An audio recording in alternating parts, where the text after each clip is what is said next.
Hey guys, another 3-minute game. I'm on a 3-minute roll. Well, a roll of losses. But that's going to turn around in this game, right? Against I am Borislow. 2160. I'm playing an early bishop f5 because it's preferable to get your bishop outside the pawn chain in this line if possible. Okay, I have a good score in this line. I generally do well. A3. Can't recall the theory on that move, but I think Topalov played that move. Against Kramnik, I want to say, World Championship. I might be wrong. Alright, I'm going to let him get a clamp if he wants. He can go c5, bishop c7, f4. Probably the way to play against this setup is to just strike in the center. Let's go g5, because I don't want him to play f4. And also it's nice for me to threaten g4 on occasion. Let's take this way.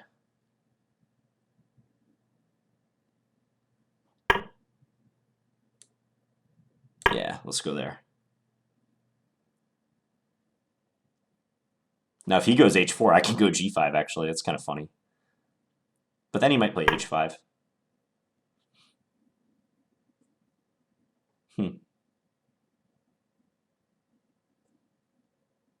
Let's just g3 it.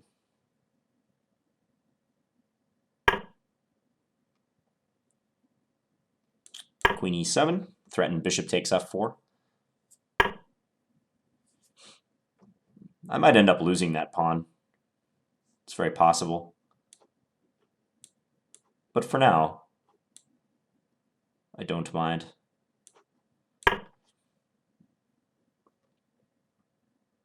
Thing is, he can castle now, though.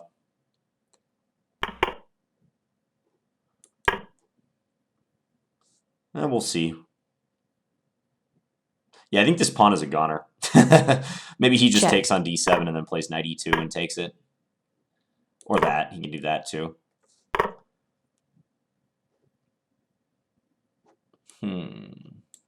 Let's castle queenside.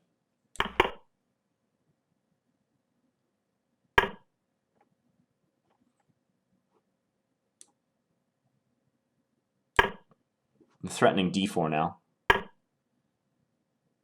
I hope I don't get shredded in the center.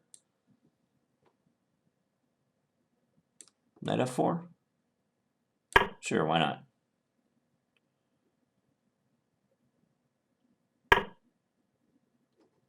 Well, this looks fun.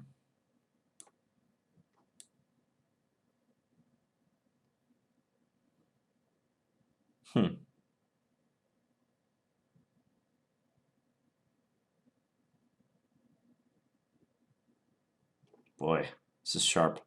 I don't have a lot of time, so I'm just going to do that. He can play knight f6, and I'm sacking the exchange.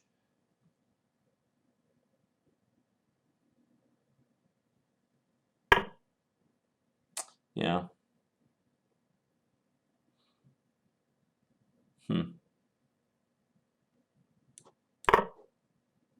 Kind of have to do this.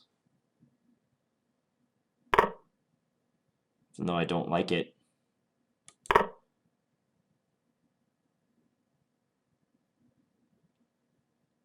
If he takes here, I do have rook e2.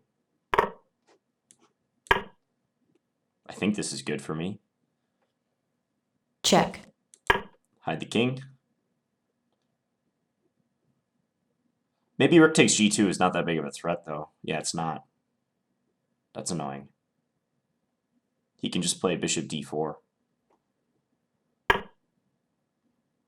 Or that.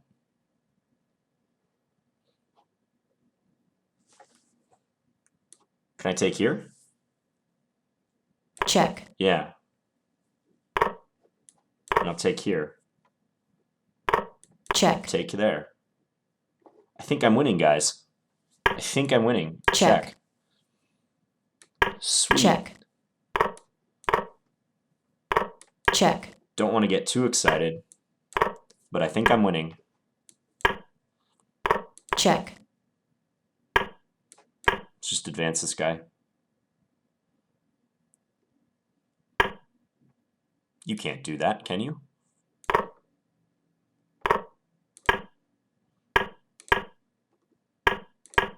No, you are not fast enough. Sweet, I got a victory. Yes, I broke the streak. I lost 3 games in a row, so this one was a nice win. Well, I was probably losing, but let's see. I'm not too sure about this A3 system. Like I was saying, I seem to remember is it Topalov Kramnik World Championship game? Like maybe 2006 or something? Where they played this line?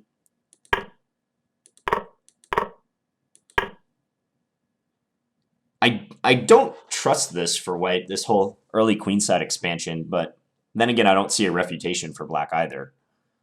I could play a5 to undermine, but then he's going to go b5. So I don't see where I get with that.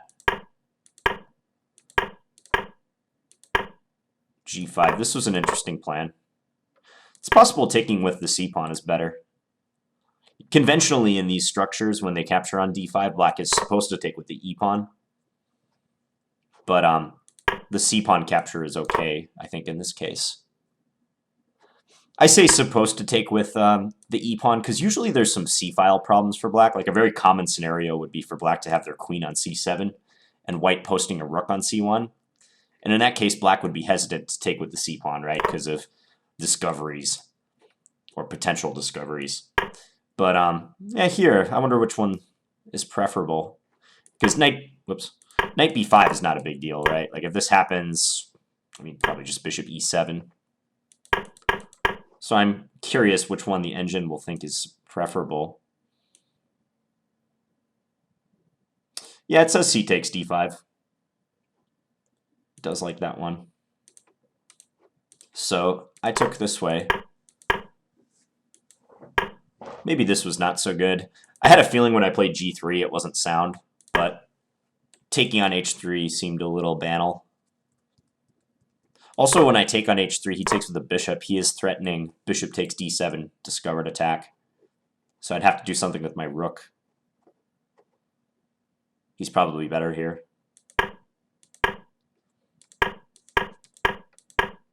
I thought he would just go and corral my g-pawn. Like play knight e2 and go take it. But this turned out well for him as well.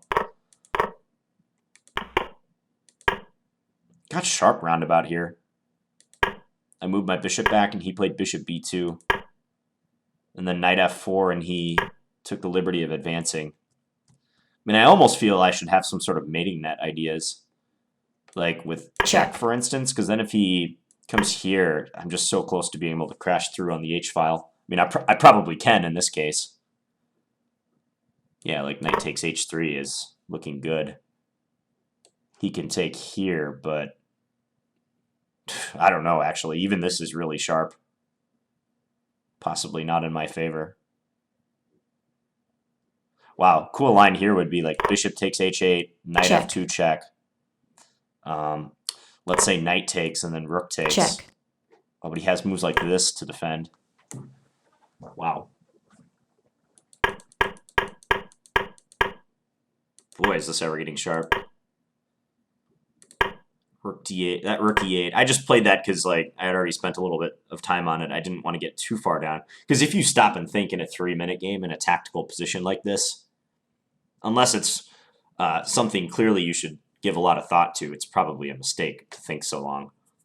So, you know, in an OTB game, I might take 10 minutes on this move or more, but just can't justify it in 3-minute.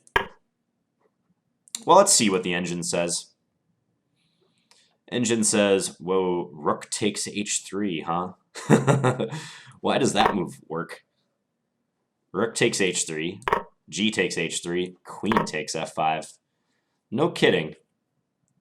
What am I threatening? Just queen takes h3 or knight takes h3? And I have enough for a rook? Couple pawns, initiative. Remarkable. So let's say bishop c1 as the computer's saying, and then here. Rook a2, knight takes d5. And it's dead equal, 0.00. That's so obvious, guys, right? Dead equal in this position.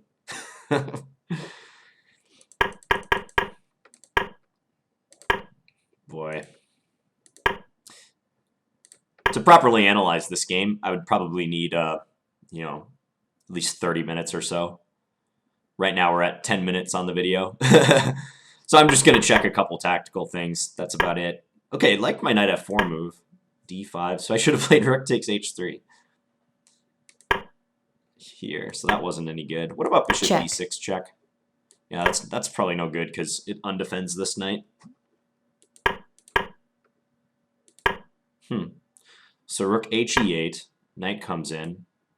I take on f5. He takes here. I take back. Okay, so it thinks I'm good in this position.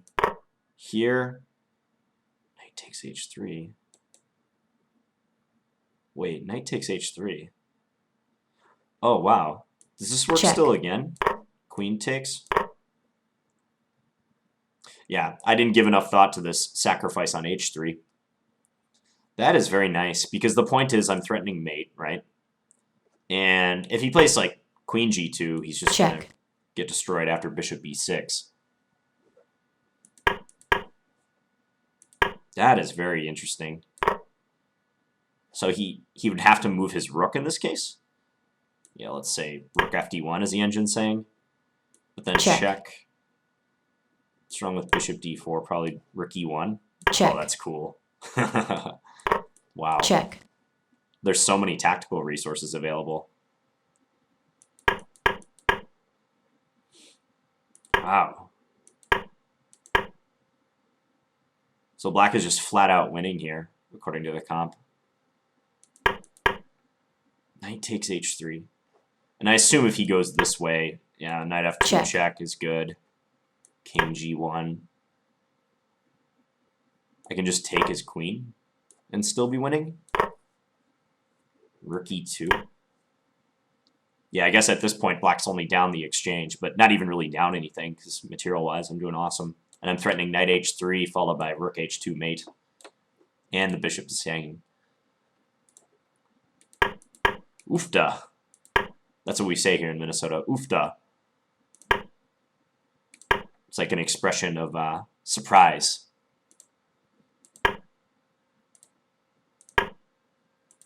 Huh. So rook e2. That move was also good, though. Check. And then here. Oh my gosh, queen takes h3 again. Another sacrifice on h3. Check. I played the boring knight takes h3. This is mate in 5. Wow, queen takes h3. Again, I missed it. Okay, do you guys see why this would work? I'm threatening queen h2 mate, right? So if he takes it, checkmate in 2. This same mating pattern. Checkmate. I had a chance for a 3-minute immortality with queen takes h3. Beautiful. And it's all over but the crying. Instead, I did the practical move, take. He took back, and then take here. Okay, so bishop b6 was even better. Oh, right, for the same reason. Bishop e6, king h1, rook h2 mate.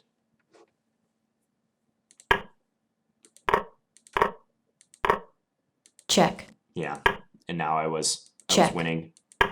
Check. Go pick up his bishop. And the rest was history. Check.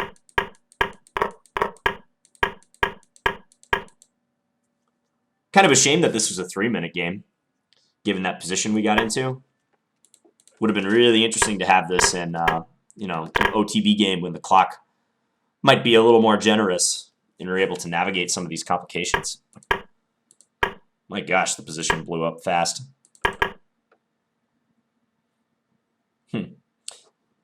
I'm just marveling at how many resources black has on that h3 square. And at so many points, the computer just saying, yeah, you know, give up your material. It doesn't matter. You're good. So, okay. Hope you guys enjoyed this 3-minute video and those tactical complications. Please leave me any feedback in the comments, and have a good one, guys.